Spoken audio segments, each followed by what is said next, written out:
everyone for a little space and grace. As you can tell from the intro, I have a cough. It's not COVID, thank God, but I may have to cough sometimes during this presentation. I apologize in advance. But today we're going to be talking about how to conduct board recruitment in 3 easy steps. I love board development and board recruitment. So it's one of the things I actually get excited to talk about. And so just a little bit about myself though. My name is Sabrina Walker Hernandez. I studied political science and public administration. I obtained a nonprofit management certification from Harvard Business School. And for the last 25 years, I've worked in the nonprofit industry in direct services, operations, and executive leadership. And I started and ran an annual campaign with a great board for over 10 years, taking the organization individual giving from $0 to $80,000. I successfully planned and completed a $12 million capital campaign, and 11% of those gifts were from individuals. And that really took a lot of board involvement. And now I help small nonprofit board and staff build relationships that convert into more donations with a focus on individual giving. And so it's very important if you're moving down this path and you want to expand your giving, that you really engage your board. But before we get started, I have one brag. And yes, I'm going to add it to my PowerPoint. I am a best-selling author. This past weekend, I did a book with Jack Canfield called Successonomics, and it went #1. So I'm adding that, y'all. Yes, I am bragging. I'm so excited about that. But I do want to know a little bit about you. So if you could, in a question, just tell me, what your name is and where you're from. What area of the world are you joining us from today? That'll help me have some idea about, where everybody is from. I always like to do that. It's a little check-in question because we make the assumption that everybody is stateside, and that's not always the case. So I do like to know where people are from. So if you could, in the chat, not in the chat, in the question, if you could let us know where you are from around the world, that would really be great. Also, today, we're going to cover a couple of things, and I'm excited about what we're going to cover. We are going to be covering how to sequence your board recruitment, how to identify your board gaps and factor in board diversity in the recruitment process, how to develop a list of prospects, as well as how and where to find board prospects, how and what to include in the application process, and how and what to include in the board interview process. So don't get overwhelmed. You're like, oh my God, I don't have an application. I don't have an interview process. It's okay. That's what you're here for. You're here to learn. So as Maya Angelou says, when you know better, you do better. And so thank you for showing up today so you can learn. And so nonprofit board of directors, the people that are recruited to your board, they're critical. They must ensure the advancement of your organization's mission right now and in the future. So you have to be strategic about who you are targeting for your board, because the board can make or break your nonprofit organization. And as you recall in the introductory slide, completing a $12 million capital campaign, increasing the operating budget based on individual giving, none of that would have been possible without the right board members. Sabrina could not have done it alone. And so you need to have the right board members on your side. And so you have to be very strategic. So how do you sequence your board recruitment process? And I know we have an hour, so if I'm going too fast, let me know. I apologize. So step 1, you're going to identify, you're going to do board profiling. Step 2, you're going to cultivate. You're going to recruit a pool of candidates for each seat that you have open. You're going to develop a list of prospects. That means you're going to have a number of people vying, hopefully, for the position or positions that you have on your board. And step 3, you're going to recruit. That's the application process. You're going to get to know them as they get to know you. And so I'm going to go into those in some detail because I really want you to embrace this concept. And I know it is so easy to say, we have a board vacancy. We got to get a warm body in there. You know, oh, I know this girl, or I know this person, they serve in the chamber with me, or they serve in Rotary with me, or whatever social club. Let's just bring them on board. That is so easy to do, but you haven't really, that's not being strategic. You really are not being strategic. You think because they perform well in this arena that they're going to perform well in your arena.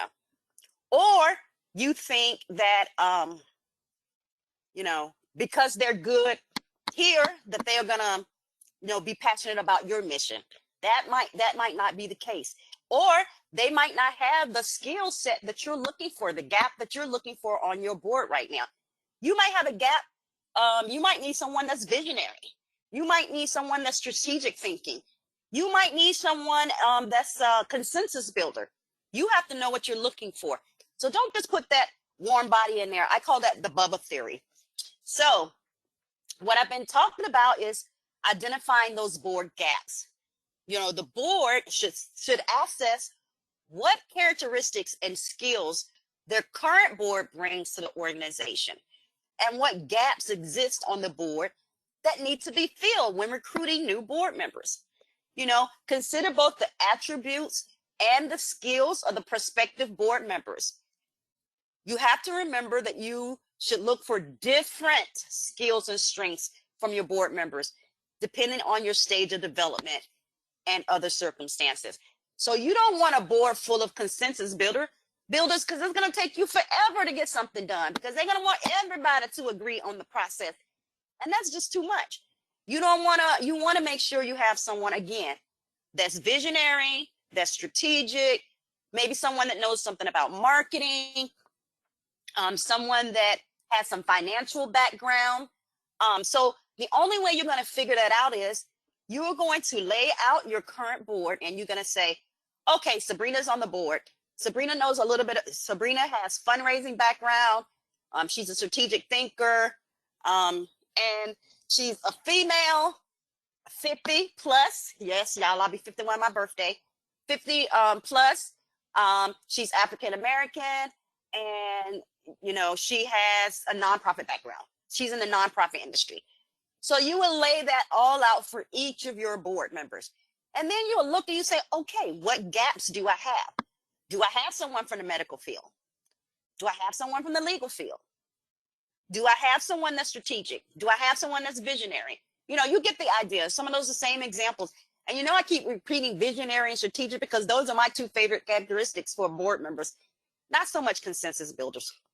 That's because I'm very impatient. That's just the honest truth. And so, and you also have to know yourself as well. And so how do you continue to identify those board gaps? Just like I said, what is the current composition of your board? What characteristics, skills, and experiences and background does your board need now? What gaps do your board need to fill in the future? Maybe in the future, you do want to grow your operating budget and focus on individual giving. Maybe in the future, you do want to create an endowment. So you need someone who has investment policy experience. Or maybe you do want to complete a capital campaign. And so you need to think about the future as well. What are some of the priorities for identifying and recruiting new members? What are your priorities? Is it someone from marketing? Is it someone from finance? And maybe you need a good, you know, financial process for your organization. And so you want to recruit a CPA on your board. Or maybe you want to have legal sound advice and you don't want to have to pay an attorney every time you have a question. And so maybe you create someone from, you know, you recruit someone from the legal field. And so then you have to think about what other attributes or qualities are important for your board members to have. So do you want a social butterfly? Do you want someone of influence? Do you want someone of affluence? Those are the things that you and your board have to think about when you are recruiting new board members. So please don't go in it with just the Bubba theory. Oh, Bubba theory again is bringing on your friends, your family, or someone that, you know, I serve in Rotary with, or I serve in a chamber with. They do good over here, so they got to do good on our board. Don't do that. Be very strategic. And so, again, for new nonprofits, who do you get for your board? And I always like to separate the new profits because they have a different set of circumstances. Excuse me. They need someone that has program experts, you know, because they're just starting out, especially if you don't have a staff person. This person can help you with program design, management, and evaluation. A person of influence, which is someone I just talked about. You know, that's that person that everybody knows. People respect and admire them. They have great influence in their industries. They have a great leadership track record, and they're willing to actively exercise their influence for your nonprofit. That is the key. They are willing to actively exercise their influence for your nonprofit. You don't pick them just because they have influence. They need to have an affinity for your mission, and they need to be willing to exercise that influence. So you want to have someone that has fundraising experience. You know, you need someone with a little bit of knowledge about nonprofit fundraising. You know, that's one of the most important aspects of board services, ensuring necessary resources. That is one of the three primary roles of the board. So you need to have someone that can advocate for that fundraising aspect. And the more familiar they are with fundraising, the better they can understand the ins and outs of your operation. And also they can support the ED or the founder in that journey and bring other board members along in that process. Because everybody, you say fundraising and people get scared. They think fundraising is all about asking for money. If you've ever heard any of my other presentation, fundraising is a whole process, and the ask is only 5% of the fundraising process. But people hear that fundraising and they immediately go to that 5%. And so you need someone that can explain that fundraising really is about building relationships, and they have that familiarity with that. 60% of fundraising is building relationships. And so you also, as a new board, a new nonprofit, you want to have someone that has some marketing and or public relations experience because you're new. And having an experienced marketing professional invested in your organization and your mission can be critical. Not only, you know, they're going to bring great value in thinking through how you're going to build your organization's reputation and brand. They're going to think about branding. They can also leverage their network of relationships to secure free expertise. They can reach out to other professionals in corporations like banks or auto dealerships. Every corporation has some type of marketing person, and they have a network, and they can reach out to that network. There's also different associations that you can recruit marketing people from, like the American Advertising Federation, the Public Relations Society of America, or the American Marketing Association. But as a new nonprofit, and even an existing nonprofit, it's always great to have someone with a marketing background on your board. And as you advance, of course, you know, you need to look at other things. You need to consider other things. You need to really focus on, you know, board diversity in terms of skill and aptitude, because this will help you create a structure for matching organizational needs with acceptable candidates. I'll pause one moment.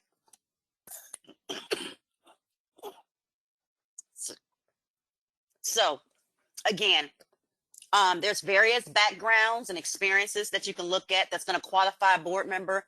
You know, do they have leadership skills? Are they involved in the community? Do the public recognize them? Do they have political connections? I always try to have someone with political connections on my board because of the town that I live in. And so you need to know if that's an important piece that you need to have on your board. Again, do they have fundraising capacity? And do they have the shared values and commitment? Remember I said, don't just go and pull someone because they do good in chamber or they do good in Rotary or whatever organization. You say, okay, they do good over here, so let me just bring them onto my board. What if they don't like, my mission was youth. What if they don't like youth?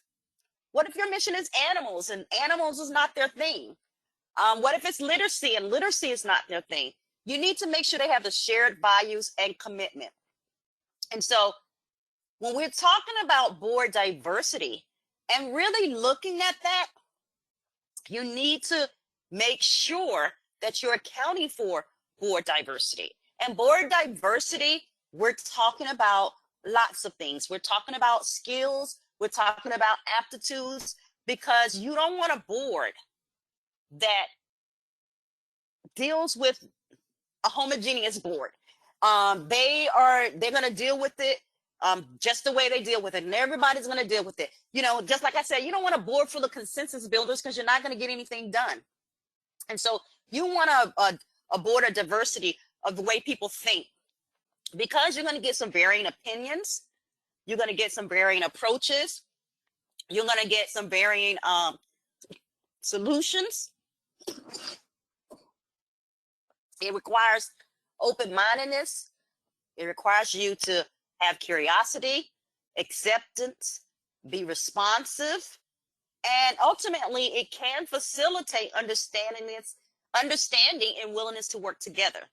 It's not the easiest way to force a group to make decisions, but different or opposing backgrounds, different cultures, beliefs, habits, and norms can force a consensus-orientated approach to conflict management.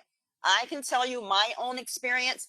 I live in a place that is 97% Hispanic, and we still had board diversity. We had board diversity around age. We had board diversity around skill set. We had board diversity around culture. So it is very possible to do that. You just have to make sure that when you are laying out those gaps, that you're looking at those things. So don't have all your board members be older white men, because where's the diversity in that? The diversity of thought. You want to make sure you have some men. You want to make sure you have some women. You want to make sure you have some different age groups. You want to make sure you have some different cultures. You want to make sure that people have different habits and attitudes, because that's going to take your organization to the next level. So sometimes boards are expected to represent the organization's constituency. This is a way to create accountability and form a link with the constituents. So what that means is some people bring a client onto the board so that the client has a voice. So you can consider that. I did not necessarily have that on my board, but I know of some organizations that did, and they said it really made a difference for them. You have to look at that and determine what works best for your board. Even if you're doing diversity for the sake of diversity, you still are going to get some innovation and some creative thinking. And a diverse board sends a message and sets a powerful example for the entire organization. So there are some benefits to looking at board diversity and asking yourself those questions and making sure that you lay out your current board and account for diversity. And I'm not just talking about race and ethnicity. I'm talking about, thoughts, attitudes, beliefs, habits, culture, all of those things. How do they approach problems? And laying that out and making sure that, you think about that strategically. And so when we're going into that, you want to make sure after you laid out your gaps, who you're looking for, I need a person that is visionary. or I need a person that's a consensus builder, whatever it is, the board members can start referring potential prospects. But when board members are out there, they should be able to articulate why they think the prospects will fit the organization's qualifications and criteria. And then when the prospect is approached, the person recruiting them, they have to make clear the organization's expectations, and they need to make sure that they understand that they will be interviewed and that there's more than one candidate for a board seat and that you would like them to apply. So what does that conversation look like? And I love this. So, and I've seen board members do this.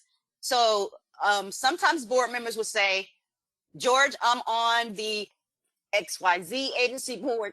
Will you consider being on our board? And that's it. That's it. That's all the information. Well, it needs to be a different approach. And the language that needs to be said is, George, I'm on the XYZ agency board. We're talking to several prospects for the board seat. Even if you don't have several prospects, you're talking to several prospects for the board seat we have open. And you've been mentioned as a great prospect. Our recruitment process includes a few steps, including an interview with the board development committee. And would you consider putting in an application? That approach, scenario B, really gives a degree of control back to the board. There's nothing assumed. This person don't assume just because they apply, they're going to get on the board. It takes away all the guesswork. They understand that they're competing for this slot like any other job. And they understand that a decision will be made whether they are eventually invited to join the board, and that decision is entirely up to the board. And so I want to leave that slide up there just for a few minutes,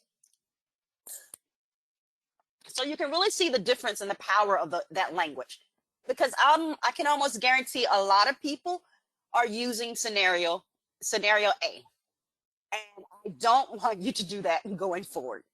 So make sure when you get these slides, you copy and paste that and you let your board members know this is the language that we're using moving forward. And so here's another scenario that rarely happens. I've had it happen to me once in maybe a 20-year career. And that is when someone comes to you and they want to be on your board. They're seeking out board membership. It's a great feeling, but you still have to go through the process. You still have to go through the same process. Just because they're coming to you and you're not seeking them out, you still need to go through that same process of the application, the interview, all of that. Don't get excited and just take them because, oh my God, they're coming to us. No, you need to still make sure that they fit what you need. Okay? So I want you to understand that. The other thing I want you to understand, and this one took me a little while to wrap my brain around, because I was taught board membership is about I can't even talk. It's an exclusive process. And so I found it very hard to advertise for board members in the beginning. And now I've gotten over it, because you know what? How are people going to know you have board slots open if you don't get the word out? So you need to get the word out. You need to let people know that you're recruiting board members. You need to put it on LinkedIn. You need to if you're speaking at Kiwanis, Rotaries, Lions Chamber, you need to let people know that you're looking for good people who want to serve as a volunteer or a board member. You need to network and you need to talk about those things. And you can advertise it in the organization's newsletter, on their website, on LinkedIn, on our deal list. There's a number of sites where you can advertise board membership. You can even host your own board recruitment mixer. And I've had organizations do that as well. You know, you hold a mixer in a restaurant, you put it out there, you know, we have some openings. And if you're interested, come hear about what our organization is about and come learn our process for joining our board. And so you just go out there and you tell the world. That's what you're doing. And there's nothing wrong with that. And trust me, I had to wrap my brain around that because, again, when I first got in nonprofit, they were like, nope, you don't want to seem desperate for board members. You want your board to be, you know, an exclusive board that everybody wants to serve on. So, you know, it's a process, which it is a process. However, people need to know when you have vacancies. And so all these things are good ways to let people know. You still have an application process. You still have an interview process. You still have all those things in place. You don't take those things away. So how and where do you find board prospects? Colleagues, board members of other nonprofits, the local media, chief professional officers or CEOs and other senior staff of organizations, current board members. And there's many other ways that I'm sure you can think of who you can ask and who would make a good board member. But remember, you're not saying we have an open slot and we want to serve on the board. No, we have several seats open and we think you would make a great candidate and we want you to apply for a position and interview.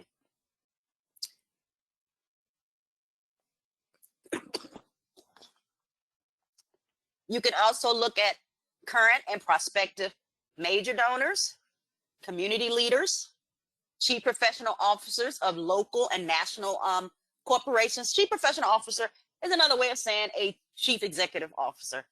Owners of small businesses, individuals and professional related to the organization's mission, those who have benefited from organization services, such as alumni. If you have an organization where you have alumni, that could be a great pool for future board members or for board members, someone who's actually benefited from the program. So start thinking about that. You can also look at churches, synagogues, and other religious institutions. You can look at trades, professional, and fraternal organizations. You can look at organizations representing various racial and ethnic groups, such as fraternities and sororities, and, you know, all of those different things. Local colleges and universities. Again, using technology to find board members. Posting it on LinkedIn, posting it on idealist.org. There are several sites where you can post your board needs, but what is going to happen is you need to find the best people for your nonprofit board. And you need to reach out to potential candidates in as many ways as possible.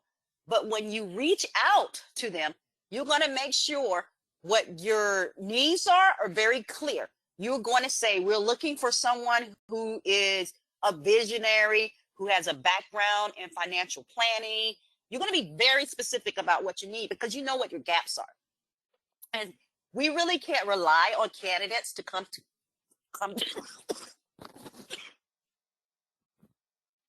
us because you're going to miss out on some good people. Guys, again, I apologize for this cough. It is not COVID though, but it is a bad cough. Again, how and where to find board prospects. You're going to look in the community. You're going to look, you know, those movers and shakers. They are everywhere, those people of influence. So look at those people. Those, you call them comers, people that are coming up. Maybe they're young. They're not fully recognized as leaders, but they're in the process of getting some of those leadership skills. They're sleepers. They're not obvious leaders, but they have a lot of energy and a lot of skills. They're emerging leaders, or they're community newcomers. And when I say community newcomers, that's a good board member. And I didn't say that. And I want to say this because a lot of people don't think about that. Somebody in the real estate industry, because they know who's coming in. They know the value of the home that's being purchased.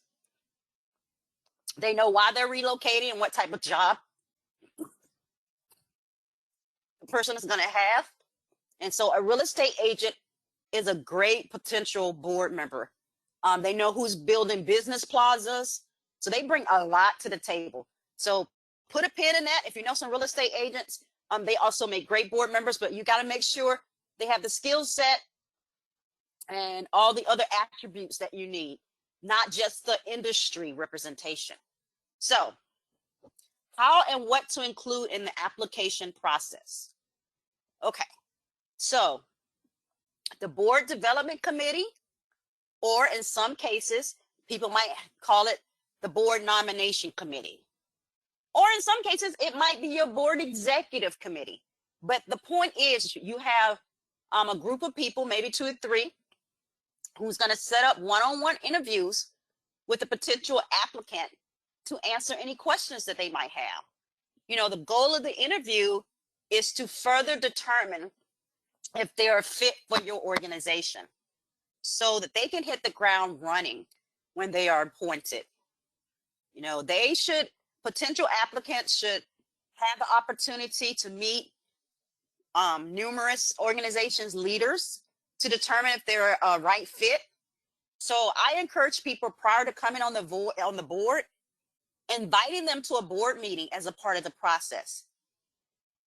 This is also going to give the executive director or the CEO some time to weigh in on that person. By this stage, a potential candidate who gets this far would unlikely receive a no vote from the board, right? Don't make a person go through all these steps and vote no. It's going to create a bigger problems for you. And you have to realize you've thoroughly vetted them for their passion for the mission. You assess their fit and you clarify expectation. I will say there is a such thing as going too far. And I will say my organization, one time the pendulum swung very far. So I will tell you what our board recruitment process consists of so that you know if you're taking the pendulum too far. So we had people fill out a potential interest application, not a board application. They had to first submit a potential interest application. And then from there, we set up a meeting with them, with the nomination committee. And then from the nomination committee meeting, they had to attend a board meeting. And then from the board meeting, they had to come and they had to volunteer at a program. And then we decided if we were going to invite them in.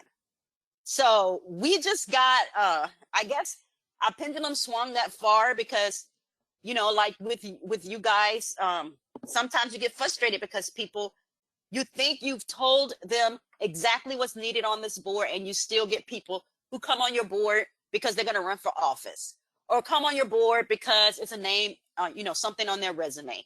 And so we really were trying to weed out those people. But I think we realized that we swung the pendulum too far. And so we took some things out. So is now it was application process, coming to a board meeting, doing the board interview, application, board interview, coming to a board meeting, and then deciding if it's a fit or not. And the person has the right to say, you know, after I attend this board meeting, I don't want to be on the board. You know, that's what they might say. They might come in and see the people that's on the board and decide, you know what, I don't want to do this. It's better that you know up front than once they get on the board and you realize they don't come to meetings. You're like, I wonder why they're not coming to meetings. Well, they didn't want to serve with the people that was on your board.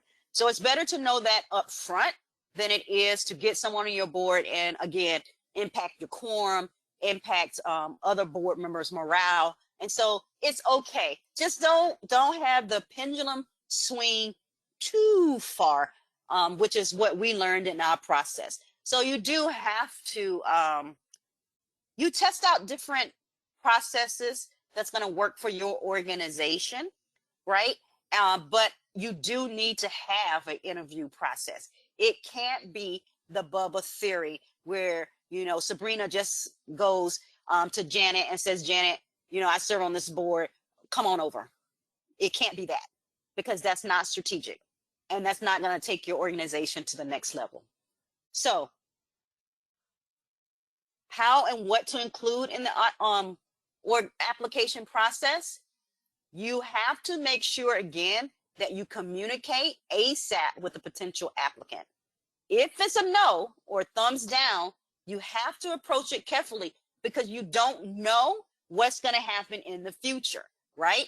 So a good way to turn down someone for a board membership is say, you know, the board development committee met last night and decided we have some work to do before adding new members. Can we keep your name on a list? So it takes the onus away from that person. It's not about you. It's about our board, and we're just not ready right now. But you know what? We want to keep your name on the list. Do you see how that language is still respectful to the applicant, but it also allows the organization to bow out gracefully? And it's okay too for you to say no to certain board members if they don't fit the attitude perhaps that you want. You know, there's some people who love to argue, and maybe you don't want that on your board, or maybe you already, you know, so you have to, again, identifying those gaps and knowing what you're looking for is the key to the recruitment process. Putting the work in up front. That is the key. And it is a little bit easier than you think. You know, have a meeting with your board or send out a matrix and say, okay, here are the options.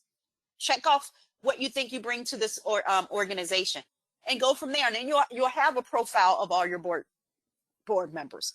So if it's a thumbs up, you got to make sure you communicate the process to include the timeline and their point of contact for any questions. That conversation should set the tone for how serious the board takes the process. It will let new board members know that their role and responsibilities are serious. It's going to set a professional tone. And so it's very critical that you set that professional tone up front. So now that you recruited your board member and you voted them onto the board, what do you do next? It's time to, you know, notify the elected board members of the results. Sorry. And schedule them for a board orientation. Don't skip the board orientation process. Because as a part of leadership development, new board members, they need to be acquaint themselves thoroughly with the organization so they can speak intelligent about it. And an orientation also helps you shorten the learning curve about the organization. I've served on boards that did not provide an orientation, and for a year I sit there trying to figure out what the heck is going on. Like, I don't know the history. People are talking to me like I know, like I was here. Like I don't have anything. But if you do a good board orientation where you provide them with bylaws, you provide them with the operating budget, financial statements, copies of the last 3 approved board minutes, things of that nature, that's going to shorten their learning curve. And so people sometimes skip the board orientation and then they get mad at their board members because my board won't help me fundraise, or my board won't help me do this, or my board won't help me do that. Well, they're still trying to figure out what's going on. You haven't trained them. You haven't given them an orientation. Your recruitment process was, hey, Jane, come on over here on our board. And that's not professional. And that doesn't give them a heads up on how this board operates. It doesn't set a professional tone. And so they get there and they don't know what to do. And CEOs or founders get mad because why do we need a board? You know, they don't do anything. They don't help me with fundraising. Well, you haven't educated them. You haven't set the tone. And so this is very critical for you to do, to have an application process, to have an orientation, to know what your gaps are. All of these things are very important to set the right tone so that you can take your organization to the next level. You don't want to implement the Bubba theory. And I'm going to keep talking about this Bubba theory. You don't want to implement the Bubba theory where you invite on family and friends and the good old boys and the good old gals. You really want to vet the people that are coming on your board so that you are strategic about how your organization is going to move forward. If you want to raise lots of money, whether it's for a capital campaign, whether it's for your operating budget, whether it's for a specific program, you've got to have the right team around you. It is like, I watched that football game, and I'm not a big sports person, but it's like putting together a great sports team. You've got to have all the players in the right place. And your board is critical in this process. You've got to have the right players on your team. So it's not just the CEO or the founder, it is also the board. Your board is your force multiplier, and it's one of the biggest investments that you can make to take your organization to the next level. So you have to slow down. You have to map it out, and you have to be strategic in that process. So I do want to talk about a couple of other things before we end this. It's 2:45, and I'm supposed to leave a few minutes for questions. This is what, during that interview process, when they are meeting with the board committee, founders, CEOs have a packet for that committee, and that packet should have board expectation document, and that expectation document should talk about attending meetings. It should talk about fundraising. It should talk about personal giving. It should talk about all those things that you're afraid to talk about because you're like, oh my God, I don't want to scare them away because we're going to be talking about fundraising. No. During the interview process, you need to be very explicit about fundraising. They need to know what they're getting into. But you also need to understand that 60% of fundraising is building relationships. You need to have a job description. You need to have an application. Okay, so those are some things. Give your board development committee a packet with at least those 3 documents. Some of the questions that should be asked during the interview process is, do they have the time to commit to the organization? And out of all the boards that I served on and having been a CEO, I figure it takes about 120 hours a year to be a good board member. You're going to make sure they're attending meetings. You're going to have about 10 hours of advocacy or raising awareness for the organization, 18 hours of influencing, about 18 hours of reading. Yes, you have to read your emails. You have to read your board packets and respond to the emails. 8 hours of planning. Again, 18 hours of fundraising and 16 hours of becoming educated, attending an orientation, going to a conference, all of those things. So it comes out to about 120 hours. You're going to talk to them about fundraising activities. You're going to ask them, can they give a minimum gift? For us, it was $500. Whatever it is for you. Some organization, it's $5,000, $10,000. Some organizations, it's $50. Some is $100. But whatever it is, you need to talk to them about it in the interview process. It is their personal gift. And then you're going to talk to them about how much money can they. So you've heard of give. They're giving the $500 or whatever amount that you say, and then they're going to get another amount. For example, they could get $5,000. That means they're going to help fundraise the $5,000. So it's going to be a give and a get. And that discussion needs to be had. They don't need to be surprised on that. That needs to be talked about during the recruitment process, right? And again, in orientation. And if they hear all that and they still want to be a part of your board, then you're halfway, down the road with a good board member. Now you just got to educate them. Some other questions that you might want to ask is, you want to acquire some knowledge, or maybe not questions, but you want to acquire some knowledge of their community involvement. And so you're going to ask them to tell you about their community involvement.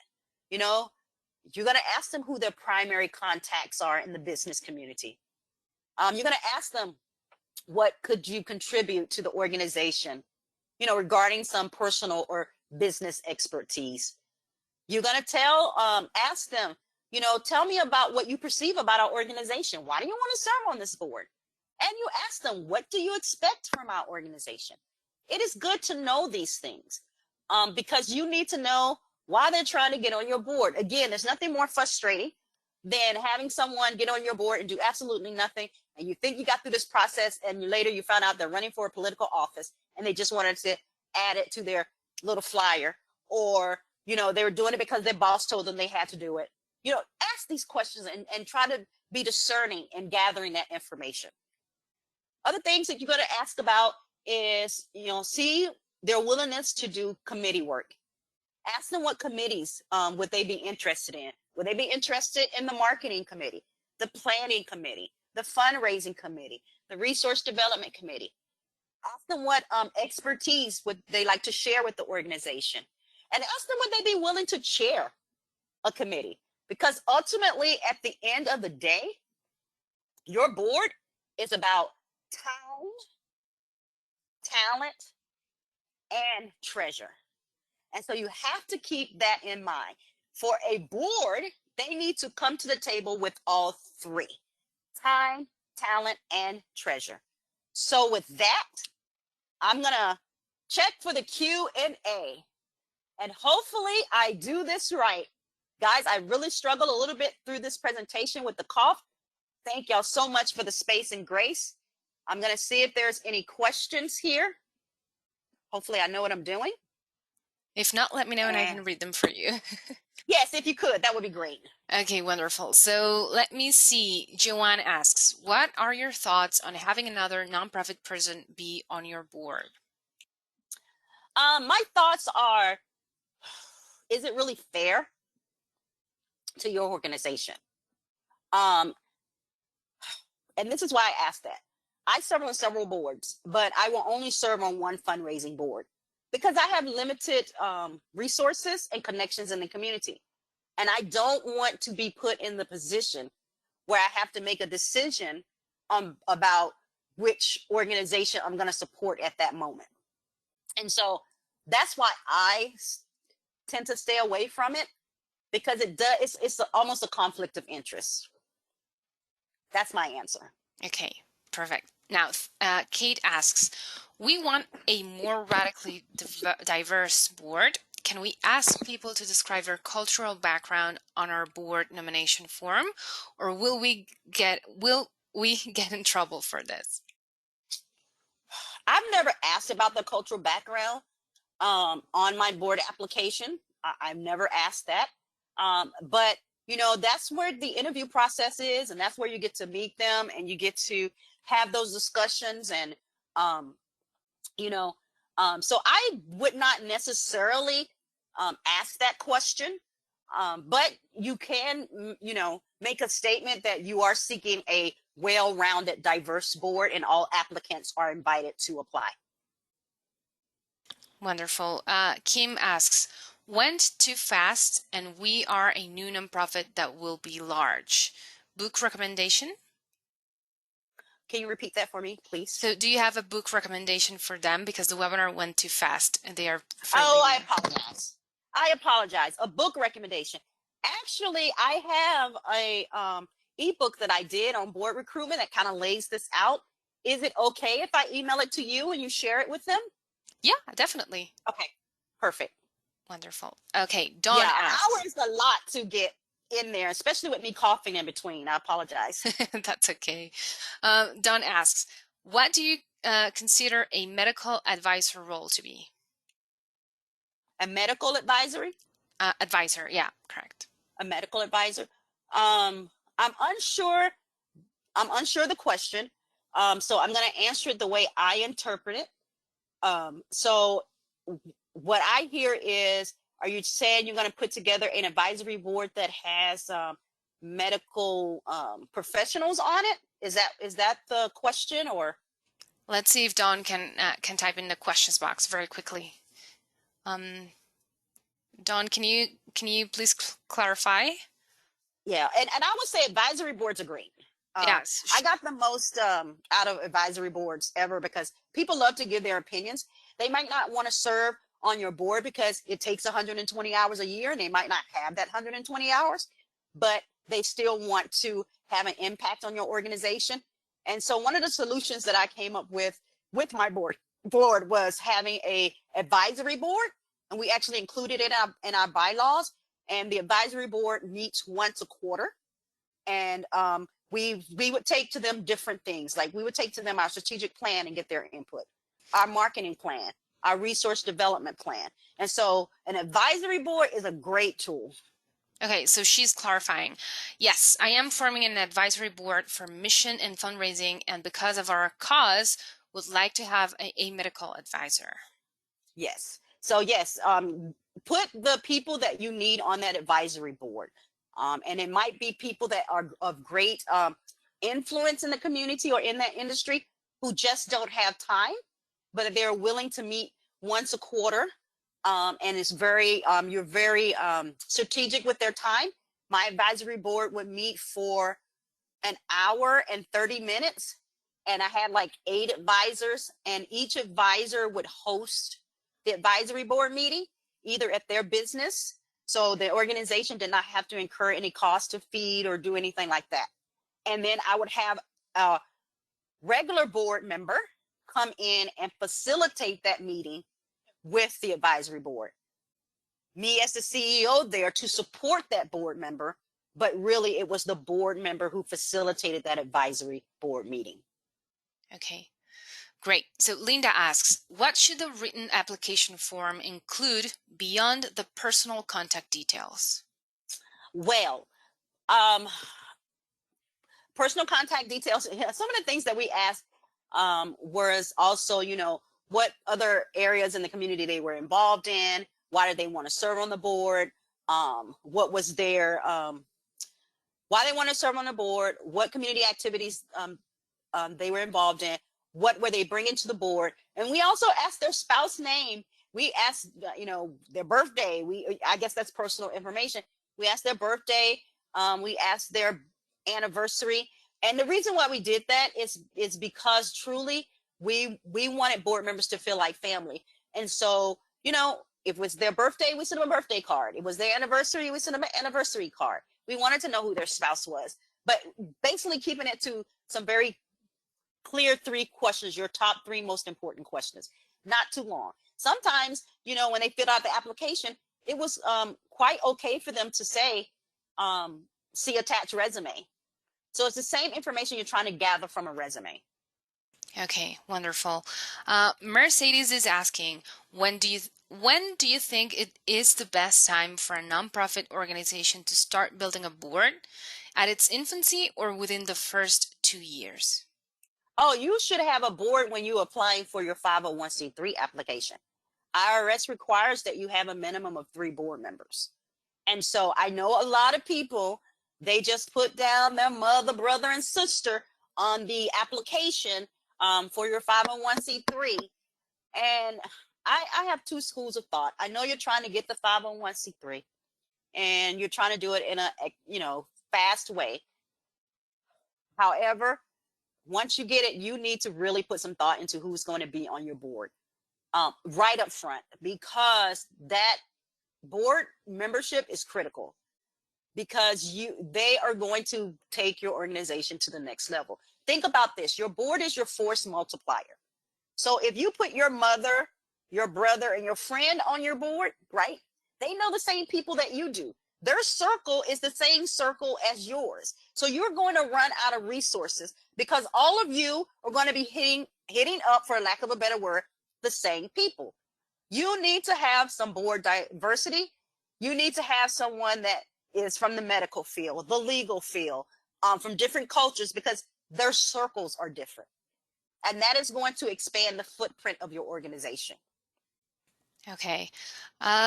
We can do 4 more questions and that's it, guys, because we're up to the closing point. So let's take a couple more seconds. If somebody needs to go, please log out. You will have access to the recording by tomorrow morning, so you won't miss a thing if you want to check the recording. Next question is from Jen. Do you have info on how to put together an advisory board? Well, I would put together an advisory board pretty much the same way I would put together a board of directors. It's about really identifying what gaps you're trying to fill with your advisory board. You know, I would always put the people, I will always put the people on the advisory board that, man, if I could get them on my board, that would be awesome. But they just don't have time, or so many people hit them up, but they're willing to serve as advisors. So it's the same process. Okay, great. Anna asks, as an organization, we experienced a major board transition about a year into development.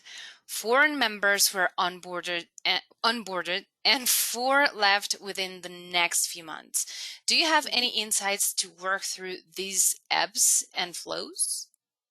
There's always going to be ebbs and flows. I'm just going to warn you on that.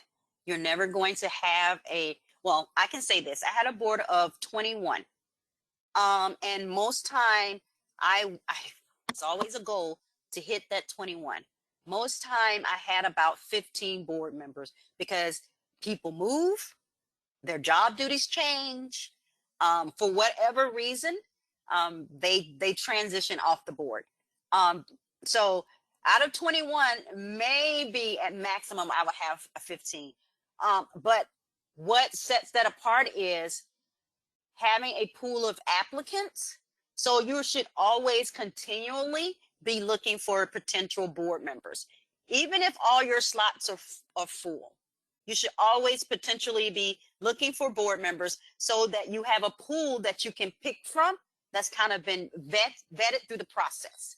But don't get discouraged. Like I said, on my roster it said 21, but I'm going to be honest with you. I think the most I had was 17, and most of the time was around 15 board members.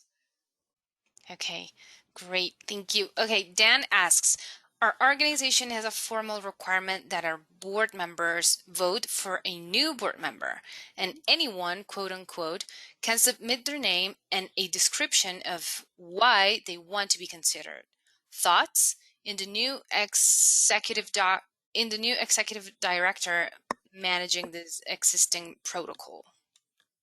Okay, so I think I understand. Your bylaws, but your bylaw says that the board has to vote someone on. So your bylaws dictate how you bring on someone to your board, and you can always amend your bylaws. Now you have to follow the amendment process as dictated by the bylaws. So if you're not happy with the way people are voted onto your board, you can amend your bylaws as long as you follow the process. Okay, Dan, do you want to type in if that was an answer to your question, or do you want to clarify your question a little more? Okay, he says, actually, the membership votes for new board members. Okay, so I'm on a board like that, where the membership votes. But again, we amended our bylaws so that it's not the membership vote, it's actually a board vote. Because what started to happen was, your membership ebbs and flows each year. And depending on how your bylaws read, you got to have like so many members present, or you have to have, a percentage or so. And sometimes it was just too encumbersome to hit the criteria. And so we amended the bylaws to say it was the board who voted on board members. Okay.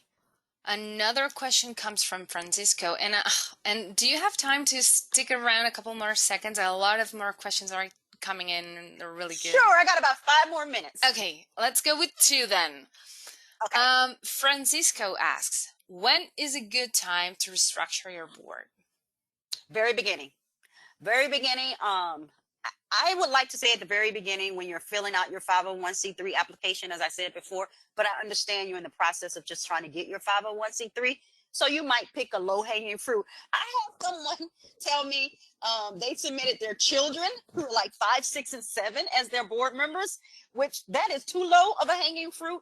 And I'm like, okay, your kids can't help you fundraise. So I say, you get your 501c3. I understand you might have put those names in quickly so you can get your IRS paperwork. I don't recommend that.